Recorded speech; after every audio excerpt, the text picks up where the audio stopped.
I think we'll first start by introducing ourselves. My name is Committed Mayor Lichtenstein. I'll pass around the mic. Everybody can say who they are. Yenison Reifenberg, MR Capital Group, Mortgage Residential Division.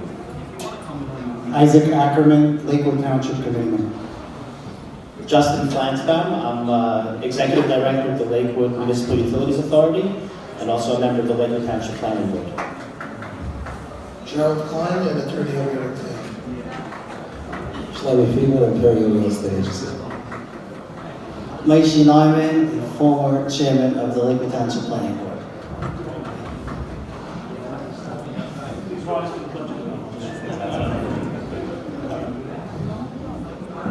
So I get the easy part today. I get to speak for a few minutes, which politician doesn't love a mic. And then I get to walk away and these guys get to field the hard questions. I'll stand in the back and maybe ask some of these tough questions. Buying a home, whether it's your first home, middle home, maybe a retirement home, it's probably one of the single biggest investment that many people will ever make in their lives. And I think that with our rapidly expanding population here in Lakewood, a lot of people probably have a lot of questions about where they want to be. So it's Lakewood, it's entitled Lakewood versus Jackson. I'm representing Lakewood, Isaac's representing Jackson. Problem is I'm not going to be here when he gets to talk about me. Truth is that I remember a little while ago I get a phone call from somebody and the person says, "What are you doing about the traffic?" Traffic? So I asked him, "What do you mean? What are you talking about?" He says, "Well, when I leave my house on this and this court and this place, and I try to get my kids into school," I'm not sitting down, sit. "And I try to get my kids into school, I'm having a hard time getting there. It's taking me 20 minutes to get there." I said, "Really? I don't recognize the name of your street." He says, "Oh, you wouldn't recognize it because I live in Jackson." So I said, "Did you call Jackson and ask them what they're doing about it?" Of course he didn't, because he's going to be traveling in Lakewood streets. And the truth is that if you're going to move to another community, the first thing that you have to do is recognize that a lot of the misunderstandings that there are, and a lot of what some people consider, I don't want to say a word, but some people think that people maybe really, really strongly dislike us, and there are those. But as a general rule, it's usually just a misunderstanding of our culture. It's not knowing what we're all about. It's a little bit of the fear of the unknown. That's really what it is all about. And it's something that you should be thinking about if you decide to move to a community where perhaps there's a lot less from people than you might be used to. You know, there's a term in real estate that's called functionally obsolete. The home that my grandparents bought many, many years ago, while it may have been a beautiful home, may have not had many of the amenities that we are used to today, and it's called functionally obsolete. For example, many years ago it was okay to have 3 or 4 bedrooms and 1 restroom. Today's day and age, that is not considered the most updated home, even if it's beautiful. We're all, our generation, and I'm not crossing, but in today's times, many of us are a little spoiled. We're used to having a lot of the amenities that as a fun community we need to live. And that's a very good thing. But as you start moving out, sometimes you have to recognize that even though you expect those amenities, it may take some time for those amenities to come to you. So, when you do buy a home, do you want to buy a house in an area that's maybe a little more cookie cutter? Maybe when you walk out of your driveway, you'll see only the least specials of all the same cars.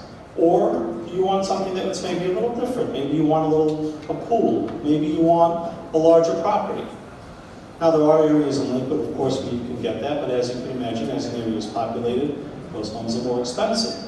Go to a cheaper place, go to a place that is not as high in demand just yet, and you may find more home, more land for your value, for your money, but you might not have those amenities that you thought you could get. Isaac and I, and many of the people up here probably, work with surrounding towns. People call us for help. You know, when many years ago on the Township Committee, we actually put the word Eru, we actually put the word McFias into our development ordinances. Because every time something came up, it was always an issue. Now we're used to it. Now it's easy to go pull a permit to put an Eru up. It's easy. There's an understanding of what happens. It's much easier. That takes some time and that takes some education. You know, we are doing a lot of work, and I'm sure some people are going to ask, do I want to live in Lakewood? Do I want to live in one of the surrounding communities? Maybe the traffic's a little lighter there, and the traffic's a little heavier here. And I'm sure when we ask those questions, I won't belabor you with all the details, but you will be seeing a tremendous change in the next couple of years in Lakewood as far as road widenings, traffic signals, and traffic flow going better for all the work that's going into it. But at the same time, recognize that there are still a lot of people in Lakewood, and a lot of people want to live here. So I encourage you to take some time tonight to ask your questions. It's a very distinguished panel. Make a decision. Do you want to buy that beautiful home with a gorgeous open pool, but maybe you'll have a hard time putting the heats up around it? Or would you rather buy something a little smaller without the pool, but maybe you can walk to shul in 5 or 6 minutes, even if it's freezing at night? Do you want to live in a neighborhood that's really quiet, with no sidewalks, with no street lights? Like a lot of people do want to live. They like to pull their car in at night, maybe pull the car into the garage, and it's nice and quiet. But then, you know what? What happens when you want to walk out on a Friday night and you want to go visit your neighbor, maybe while your husband went to somebody else's dining room to daven? And now you have to walk with no sidewalk, with no street lights, and very few people because it's such a quiet neighborhood. Which one's right for you? That's a decision that you have to make. And hopefully the panel up here will help you make that decision. So I hope you ask your questions, and I wish the panelists good luck. Good night.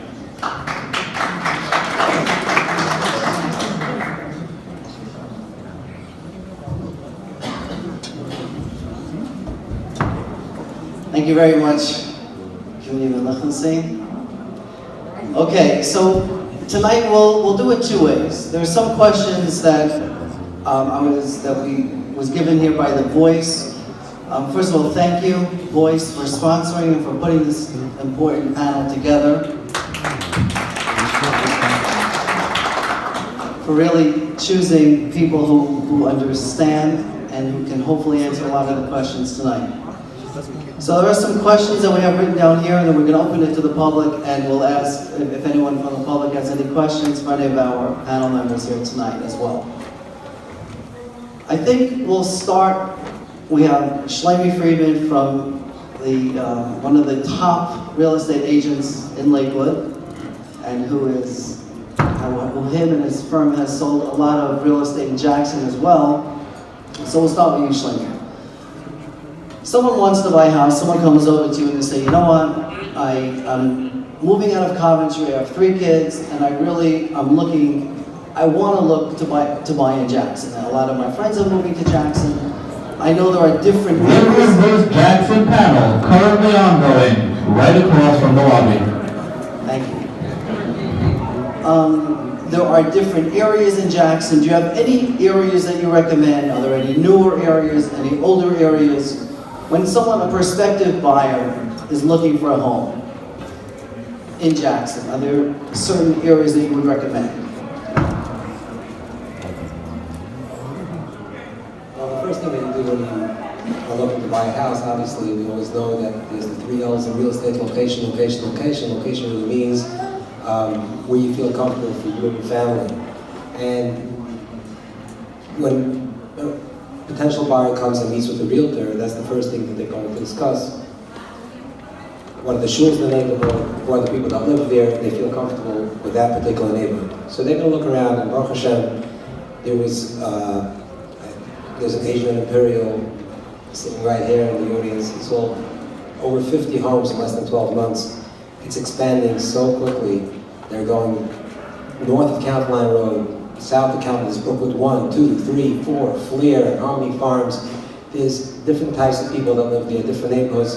And I'm sure that people are looking into Jackson, they can find the correct location for them. There's a lot of options over there. I know that they call it Lakewood versus Jackson. There are advantages in Lakewood, like the mayor just said. There's advantages in Jackson, and when you buy a home, it's part of what you do. You weigh the pros and cons, and you decide what's right for you. Okay, thank you. Yankee Klein, an attorney. I'm sure your firm is a closing attorney. People close homes with you. A prospective buyer is looking in Jackson. Is it half an acre, 3/4 of an acre piece of property in Jackson? It's a smaller home, and he's going to want to make an extension down the road. And that's probably one of the reasons why he would move there, is because there's more land, even though right now it might fit my needs, but it's not going to fit my needs in 5 years from now. And I don't want to start looking to build again then, but I would want to move there, with the thought of making an extension down the road. Is your firm knowledgeable in the Jackson ordinances? Would you be able to advise a client, look at the setbacks, look at the zones? Is that something that your firm could help a buyer in closing? I just want to preface by saying that almost 99.9% of the people that are buying in Jackson, excuse me, are buying existing homes. In other words, in contrast to people buying in Lakewood, where there's a tremendous amount of new construction that's being sold, everything in Jackson at this point, there's maybe one development that's now on the table, but generally it's all existing construction. Being that said, in another point, none of the existing construction was ever built with a Jewish family in mind. So anybody that's buying, even from day one, is potentially looking to renovate, or is looking to purchase it for their immediate needs, but have ideas what they want to do down the road. As far as the particulars of the Jackson ordinances, they are ordinances like any others, and typically our firm primarily deals with the transactional real estate, the purchasing of the homes. We don't generally get into the zoning or planning board for the most part. At the same time, we do advise the clients when they're purchasing, and we take a look at the current ordinances, so they should know what their setbacks are. And very important in Jackson is, because there's a lot of open space for a lot of the homes that are being purchased, and there are a lot of, whether they're drainage easements or various setbacks or open areas that are conserved. Therefore, it's very important to get a survey done, which is like a map of a property that shows you exactly where your house is located, where you could build, where you may not be able to build, and take it from there, even when you start your purchase. Thank you. We'll try to answer questions a little quicker because we want to move on. Again, I'm buying a home and there's a pool. There's another thing that comes up a lot is septic. Everything in Jackson is septic. Okay? People live in there with 2 people, 3 people live in a house. Now I'm moving in with a larger family. So that's just something I think that you have to look into too. A homeowner's warranty and a homeowner's inspection is really, really important when you're looking. And it's any home that you're purchasing. Always make sure that you go for a homeowner's inspection. Justin, I know you're on the planning board in Lakewood. We have questions that come up with ordinances and stuff. Shuls, are you familiar in Jackson? Are they permitting shuls in Jackson? Are they going to allow a mikvah in Jackson? Are these things that are, That's not the question you told me to ask me, by the way. That's not fair. I can tell you that from a planning perspective, from a zoning perspective, there are people that are here in the room that are now residents of Jackson that I've spoken to over the last year or so, who have struggled with starting a young in their neighborhoods and in their communities. They've struggled with. I hear. Okay. And one more, Mr. Ackerman. Could Lakewood handle? Lakewood is having enough issues handling our own traffic. Could Lakewood's infrastructure, the schools, healthcare, could we handle other towns continuing populating and coming into Lakewood? First of all, thank God Lakewood doesn't have a traffic issue. That's the first thing I want to say. Well, the assumption is that and I know no Jackson resident would want to hear this, but as the Jackson community, community grows, there'll be schools or yeshivas popping up in Jackson as well. So I don't know if they're going to be relying strictly on Lakewood schools. And as you see, I mean, obviously they already have the co-op out there, and the assumption is that all the stores that we have now, just like it's spreading out in Lakewood from the center of town all the way to Route 70, because from Vietnam moving out there, so the same way they'll have from schools moving out from stores in Jackson as well. That's one of the things that like Mayor Lichtenstein was talking about, culture differences. One of the things that we can't help is when the people living in Jackson or Toms River, especially Toms River, that a lot of the people are living there forever, and more established families that are not Jewish. One of the things that we can't help is that we take their Gina's Diner and we turn it into Moshe's Milach, and then they're not so happy about it. So the culture difference is something that bothers them a lot, but it's something. It's a fact of life. That's what happens. People see an opportunity. Once the Jewish economy there can handle it, stores will start opening up, and yeshivas will probably start opening up. I wanted to add one thing about the shul issue, that I know and first of all, I agree with Justin that I think the communities are doing a great job. I met someone from Toms River who told me that he would like to meet the police chief there, and I offered to have our chief reach out to their chief, and he told me it's not necessary, he's just going to walk in on his own. So I think people are handling it well. And they're doing the right thing by reaching out. And with shuls, I've spoken to people. I know there's a shul in Jackson in someone's garage, and they have about 50 mispal in there. I think legally 50 mispal. That's why I'm saying 50, maybe more. But there's actually a court case about it. There was a few years ago, I think. I think the name was. I think the case was Farhi versus there was someone Rabbi Isaac Farhi versus the Deal Commissioners, or whatever their governing body is called, that he had a shul in his house, and that's something that they can't prevent.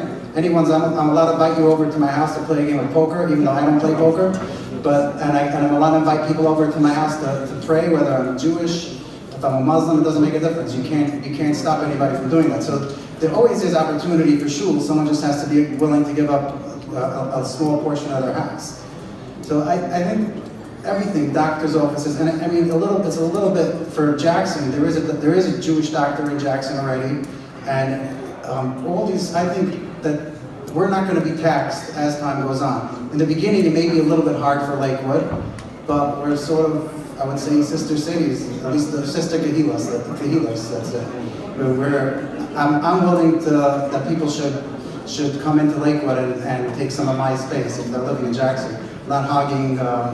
Whichever, Dr. Shannick's office. If no one should meet him, but if someone wants to come that lives in Jackson, I'm fine with that. Okay, thank you. We'll just go through the panel, and then we'll have questions that the same question list, different people in the panel. Abe, I hear there's a vacancy in the Jackson Township Zoning Board, and people asked if you could move there and bring, more populace to the Jackson Township. But all kidding on the side. The Lakewood Zoning Board, as we know, the difference between a zoning board and a planning board follows the ordinances, follows the zones. The zoning board... Lakewood vs. Jackson panel currently ongoing right across the lobby. Check it out now. It'll be over at around 10 o'clock. Then you can come back into this room and check out all the booths. The booth room will be open until 11 o'clock. A zoning board, if anyone wants to do something different than what the zone allows, that's when they go to a zoning board. Have you ever sat on a Jackson zoning board meeting? Do you know if they even have, the potential down the road to help with empty land that they could make more dense? Is there any talk of that in Jackson? There's so much. Where I'm getting at is there's so much empty land in Jackson. Great Adventures is part of Jackson. Jackson is humongous. Jackson is approximately 50% land. from Right, so there's a lot of empty land there. Is there any potential down the road of opening up to a development type of? First of all, I want to start off with telling you that I wouldn't want to sit on the Jackson zoning board. One simple reason: I have more fun on Lakewood zoning board than I do in Jackson. Jackson zoning Mr. board. Klein wouldn't take you there, so it might be a little easier there. That's the problem. I love to be taped, you know, and I won't have to argue all day long, and I won't have what to look forward to. So therefore, I think I'm going to stay in Lakewood zoning board. In reference to your question, if there's going on currently the Jackson municipality is trying to enact laws against expansion and against the zoning issues. They just recently passed a 10-acre minimum for house of worships. They not long ago passed a 3-acre minimum for single-family house on property surrounding Jackson Lakewood border. We have a 3-acre minimum for a single-family house. So I don't think the Jackson municipality is going to be so fast inclined to adopt new zoning regulations like the Sea Lakewood, or to even give variances to the Sea Lakewood. If we haven't, you can build, if we don't. Having said that, there's if the community at large could prove that the Jackson municipality is doing something contrary to the frum community and falls under the Discrimination Act against a certain particular religion, then you might be able to have a court case where you can overrule those entire zoning laws that are putting in there and not letting you do what you have to do because you're religious, but you have to be able to prove that. But eventually that'll happen. That reminds me that back in the day in Lakewood Township, if you all remember, I don't know who here remembers, when the Open Hill Shul built, they also decided to enact zoning laws where you should be able to build different Schneider. And it was a huge fight between the people that lived in the 14th Street area and a small minion of from people that wanted to build different Schneider. And the fight went on for 2 years until I believe it ended up in Superior Court, where they overruled it, and that broke the ice in Lakewood Township, where you're able to then build shuls and then be zoned wherever you are. So it's just a matter of time when that will break in Jackson too, and be able to. Thank you. Okay. Our last panelist is Yanis Reichenbach, who is a mortgage lender. Reichenberg. I'm sorry, Reichenbach. To be mixed up with the Reichenbach is not bad.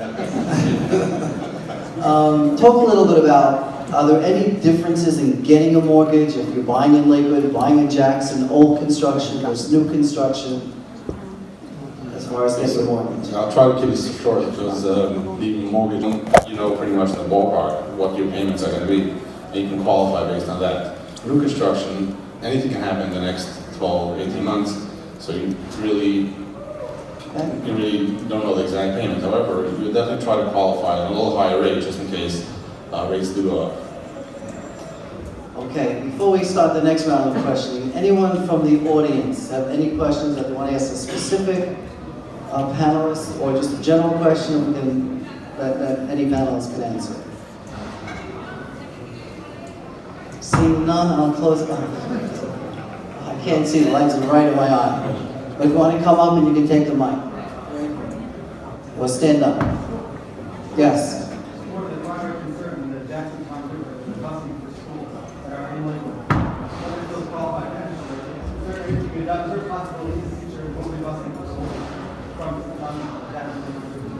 So actually, Excellent question. Mr. Moderator, so actually, as I was sitting down here, I was thinking like that question might come up, and we should have had in that last year we should have had someone on the Board of Ed here, but I might be wrong because this doesn't fall under the township, under Lakewood Township, it falls under Lakewood Board of Ed, but it's my understanding that if you live in a district, then they're obligated to bus you anywhere within 20 miles.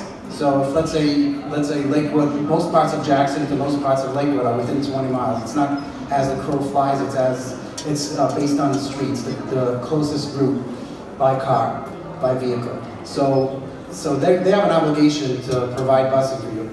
But what they may decide is if it's too hard to bus you, then they can offer you aid in lieu, which I'm sure everybody here has heard of. It's just a lump sum at the beginning of the year. It doesn't add up to too much, maybe $850 that they can give you, and then you're responsible for your own busing. It's not enough money to pay someone to bus your kid.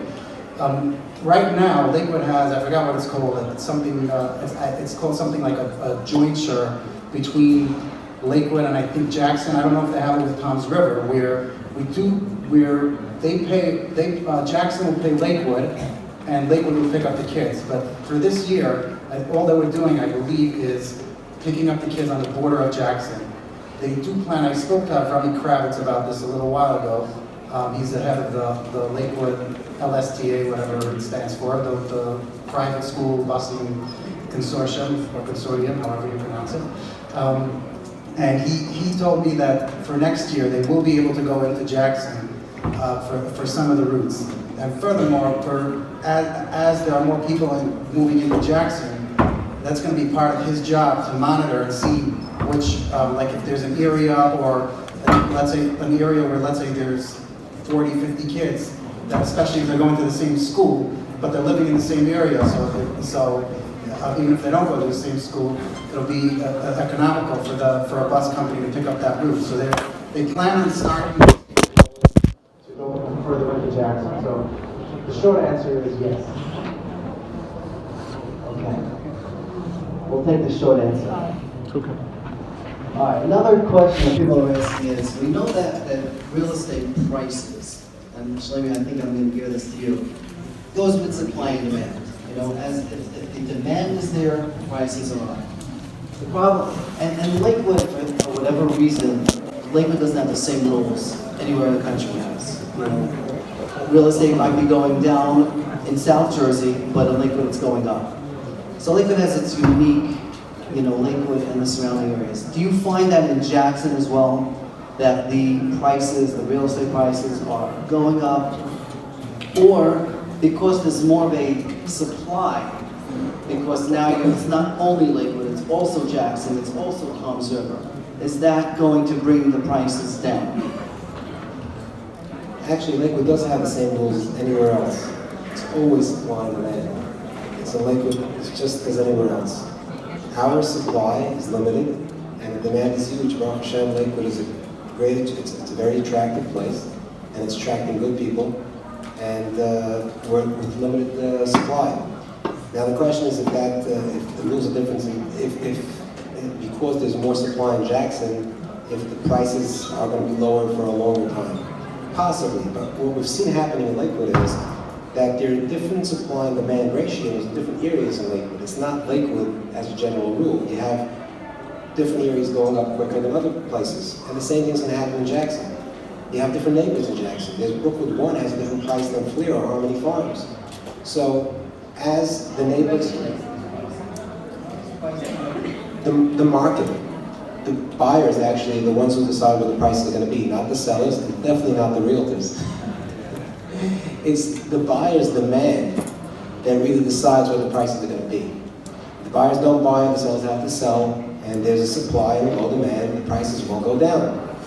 So it's the buyers that decide where they want to live, and if it's a limited neighborhood where many buyers want to live in, they're going to bring up the prices. So I think that eventually we're going to see the same thing in Jackson. It's broken down in different neighborhoods, just as it is in Lakewood.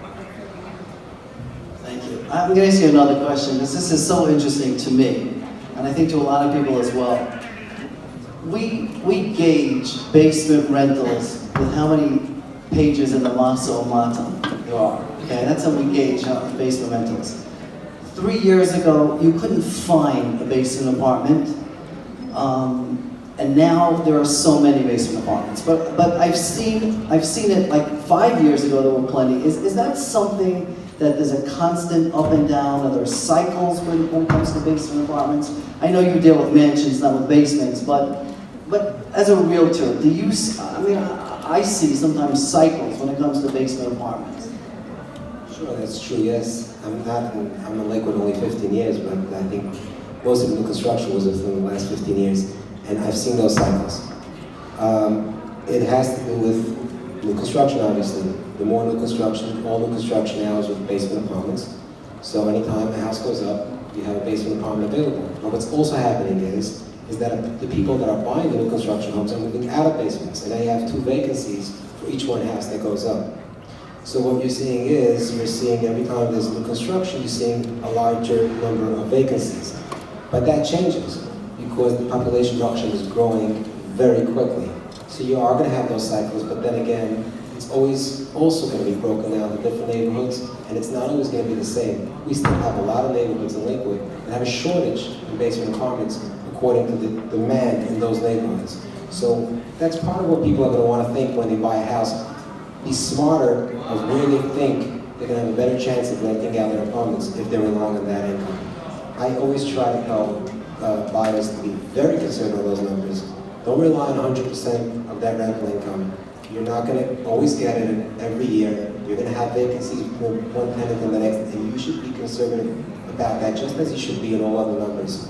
You know, take everything with a grain of salt, maybe a little more than a grain. Okay. Anyone else have any questions? Let's see the lights in my eyes. Oh, yes.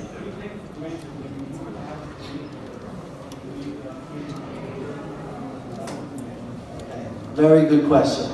And it's not only, let me just rephrase the question. That was one of the questions here. When you have a house in Lakewood, you want to have a playgroup in your basement, or you want to have some type of store in your basement, it can happen. Can this happen in Jackson as well? Short answer. No. It's not going to happen. If you think you're going to do anything, you know, Lakewood has adapted to the community. Lakewood has adapted to the people that live here in Lakewood. The other towns have not. And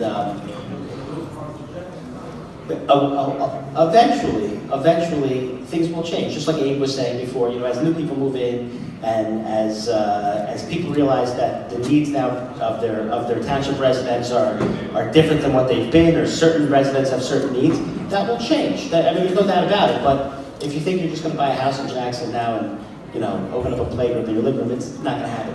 So, you know, get ready to get caught and pay a fine and everything else and be shut down. That's, you know, but you know, eventually that's going to change. There's no doubt about it. Okay. I don't know if that answered your question, but right now it doesn't look like you can have a playgroup there, legally anyway. Any other questions? Yes. What's involved in getting sidewalks? I guess, let's say certain areas in Jackson have sidewalks, so what would be involved in getting sidewalks in certain areas? Can you answer that question, Mr. Ackerman?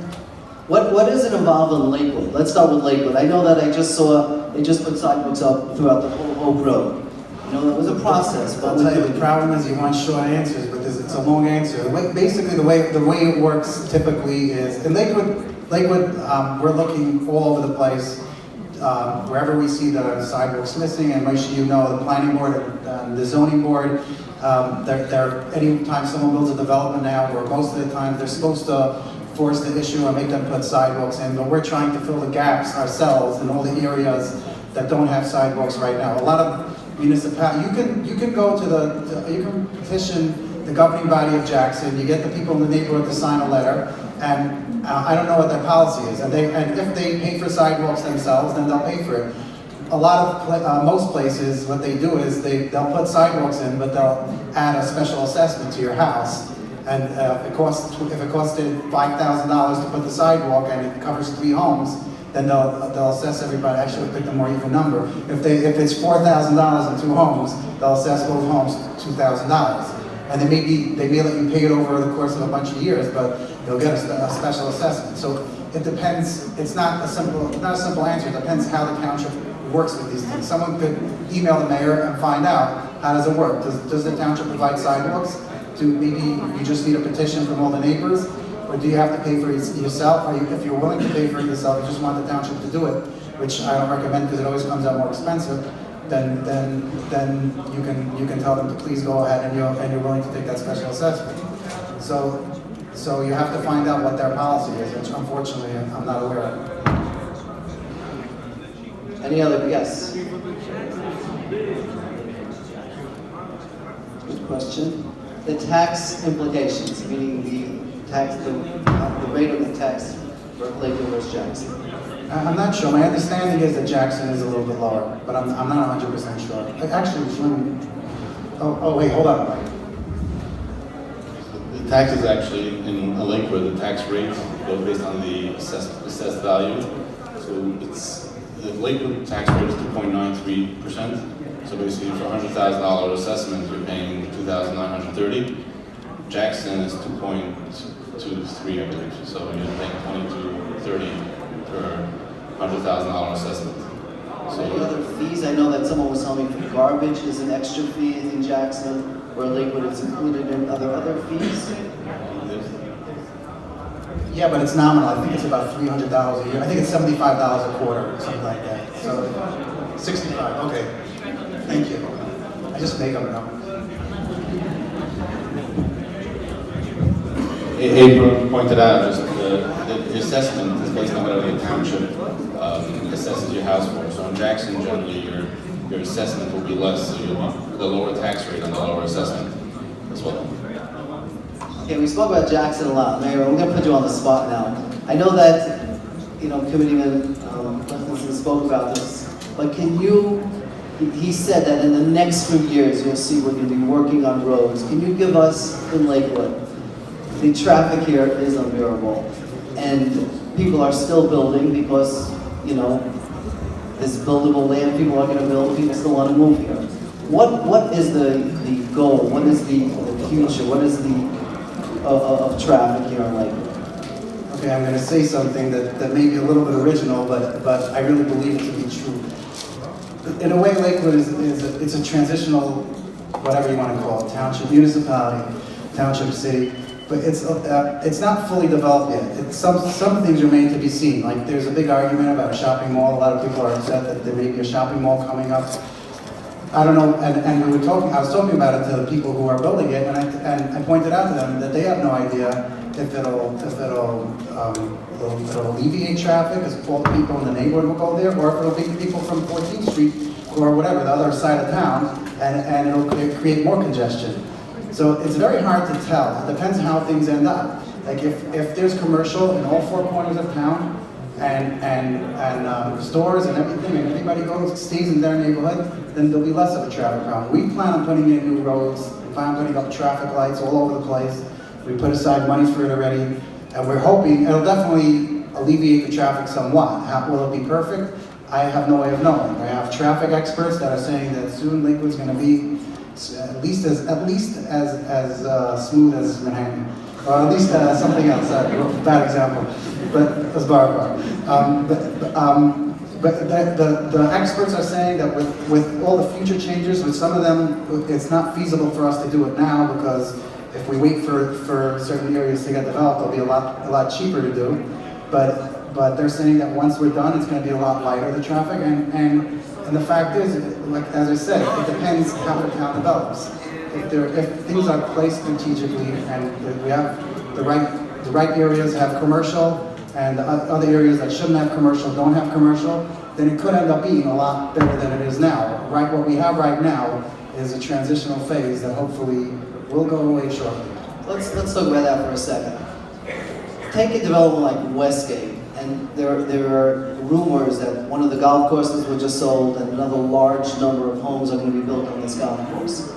If Westgate would have been strategically built, meaning that there are schools in Westgate. Now I know not everyone is going to go to this school, some will want to go to other schools, but if there would have been schools there, if there would have, I know there's a shopping center there, but let's talk schools.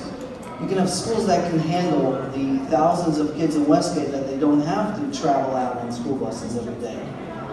Something like this golf course, if that's going to happen, are there going to be ordinances saying that there should be schools there so that the schools could, help with the traffic and not have busing and not have all that?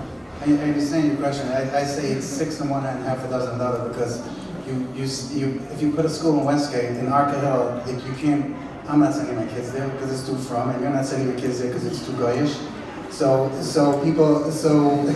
the end of the day, people are going to be coming. I want to send my kids because I don't have to worry about carpool, and most schools in Lakewood are very good schools, okay? They really are. The chinuch is good. So I'm sure that you could have had a school in Westgate that could handle 3/4 of Westgate's kids. But what if that school ends up bringing, the problem is that that school could end up bringing cars, vehicles, like cars and buses to Westgate. That's the problem. It's very hard because we're such a selective community. And outside of our culture, that's what they do. They have neighborhood schools. And you live 3 blocks away from your school. And that's where you go. You don't go to the other side of town. And if you do want to go there, you have to get special permission. But we're very selective. And everybody, it's like very tedious. I remember when we tried to talk about mixing schools, boys schools. You know, where it will be more cost effective if you have various schools getting, like neighborhood pickups for schools. And parents and school administrators were going crazy because they didn't want Chas v'Shalom Teres Amboy, mixed with Akas Chaim Boy, with the Kamenetz, and the world Mashiach will never come there.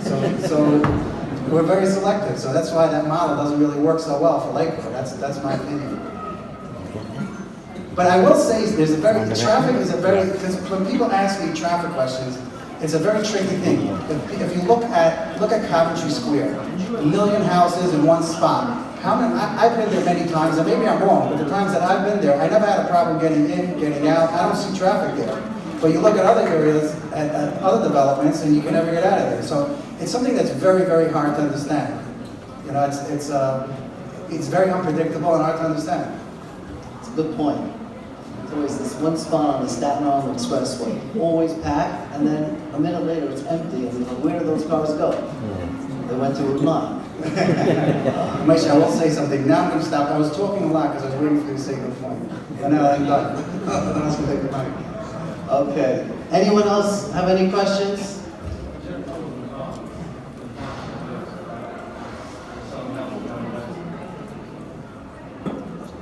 Well, yes, because what I'm doing is anyone who doesn't plan on voting for me, I'm sending them to Jackson. So, I think in general, I've been saying for many, many years that people should be moving to Jackson or Tom's River, that the whole Klal Yisrael doesn't have to live in one town. And I know the first people that move in, the Nachshon Ben Aminados, it's going to be hard for them, but I've been saying it for a long time. We don't have, different strokes for different folks. Like, some people like it. I bought an older house in Lakewood. I was very happy. I bought a small house. I built an addition when I made made enough money to build an addition. I built an addition. So I think it's a great thing in general that people are moving out. People are expanding, and it provides another option. You can't get a single family lot in Lakewood for less than $300,000 now. But you can get a whole house in Jackson sometimes for $300,000.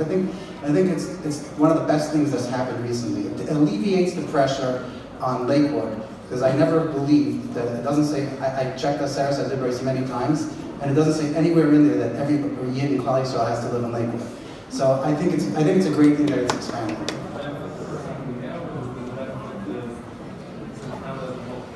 I think to both. I think it's a win-win. I think people have a new housing option that wasn't available to them before, that I would say quote unquote wasn't available to them before.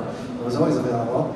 And I think that the people, for the people living here, there isn't that need to, we have a whole industry, a whole construction industry here, and a whole real estate industry that so many people live off in Lakewood. Think of what would happen to the economy if everything would stop. And now it sort of takes the pressure off a little bit. It's not going to come to an end in the next 3 years, which, land in Lakewood might dry up over the next few years. And now it's not coming to an end. It's going to live on, and people will continue to benefit from it. And I think people will continue to move further and further out because of these huge strides that people are taking now, like moving to Jackson and Tom's River. Okay. I hope that we answered a lot of the questions. What we're going to do now is, Dennis, and we'll start with you, just a closing statement, a little bit about what you do, and about a closing statement to the topic that we spoke about. Okay, so again, we're a residential mortgage division. We have our own process.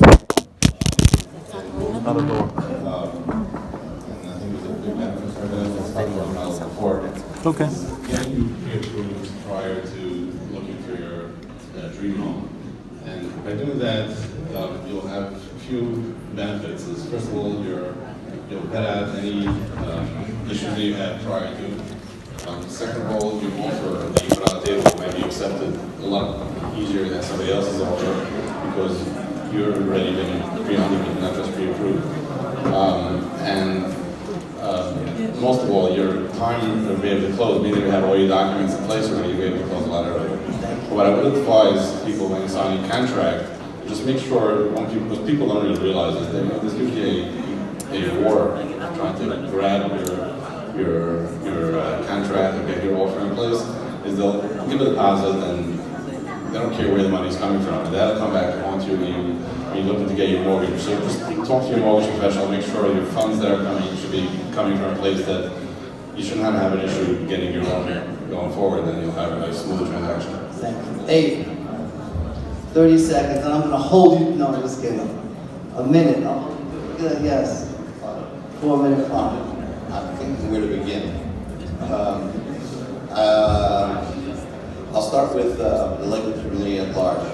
Somebody buys a home thinking that, all right, I buy this little home, I'm going to come to the Lakewood Township Zoning Board, and I'm talking about strictly about the zoning board. I'm not talking about the planning board or township committee members. I'm talking about strictly what I do as the chairman of the zoning board.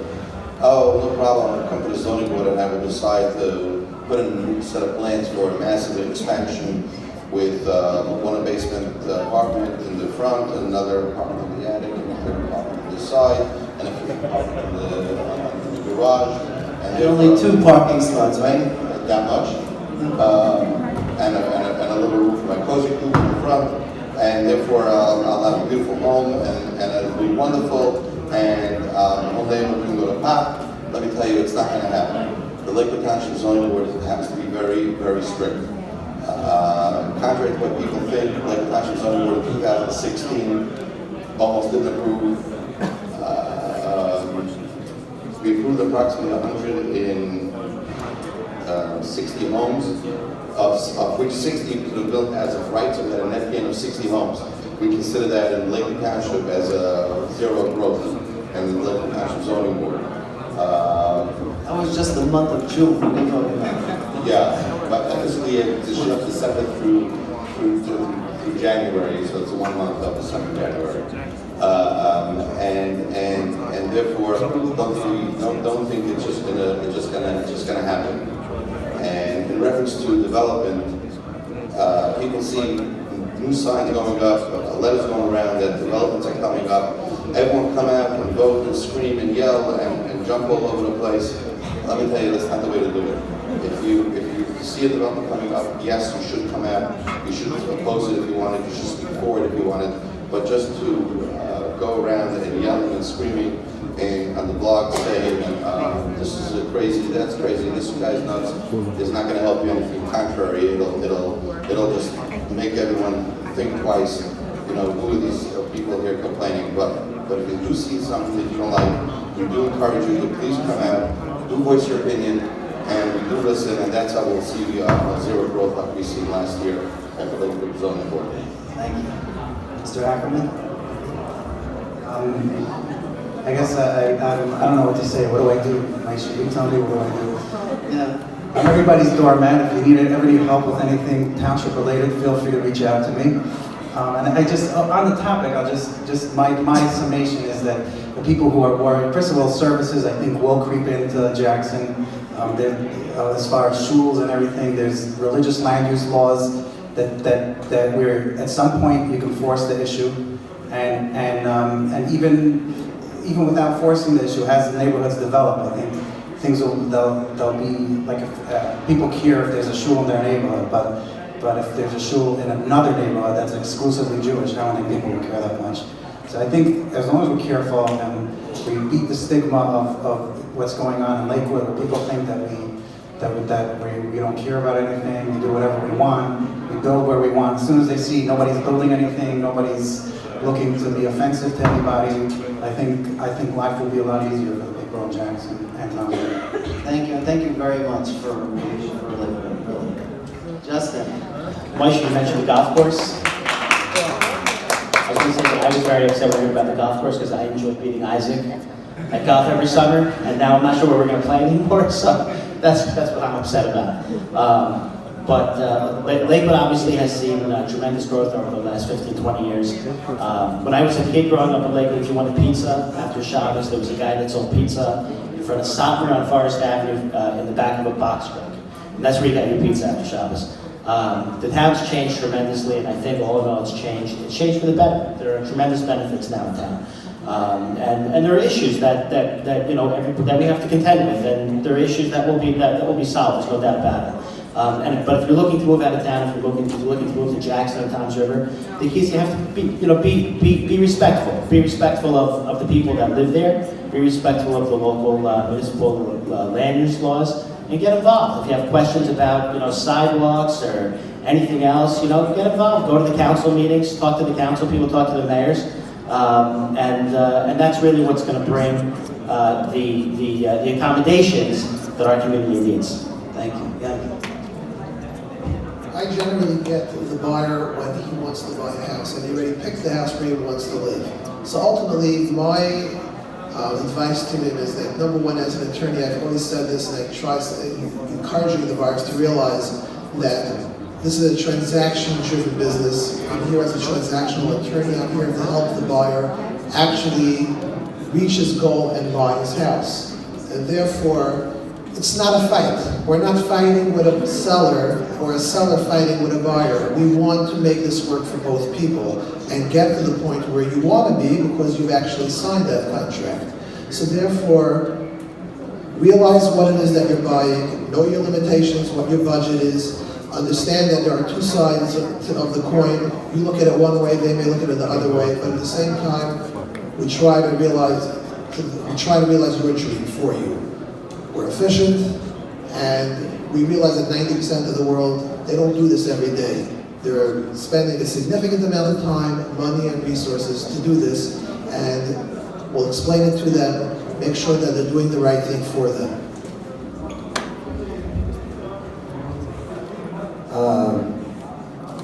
I'm just trying to think, I listened to everyone talking, I think what I'm going to say as a closing statement. There's really a lot to discuss. But I think I just want to sum it up with just maybe 2 points. Number one, people rely on realtors a lot. And it's important for buyers to know, and sellers, that the realtors aren't attorneys, they aren't mortgage brokers. Their job is to know as much information as possible, be as informative, and refer them to the professionals. So, I know the professional at Imperial, we always make sure to refer the people to the professionals in that field so they can get the information and they can understand. That's very important to know that. The second thing is, and I was sure that question is going to come, people ask all the time, how's the market? It's going up, it's going down, when is the right time to buy? And I think that homeownership is the best and most responsible investment. But it's a place that you're buying a house to live in, and you should buy it before you're pressured to buy it. You should buy it, you should be smart about it, think about if you can afford it, where you want to live, and not just think all the time. The only time to know when it was the best time to buy is when it was. Because when the prices went up, you know that it was the best time. You're never going to beat the market. You have to be smart. When you have to move, don't wait till the last minute when you're pressured and you just make it. And I want to really thank everybody. I got a lot of information on this panel. I'm sure everybody did. Thank you very much. Thank you. Thank you, Lois, again, for putting this together. Thank you, everyone, for coming.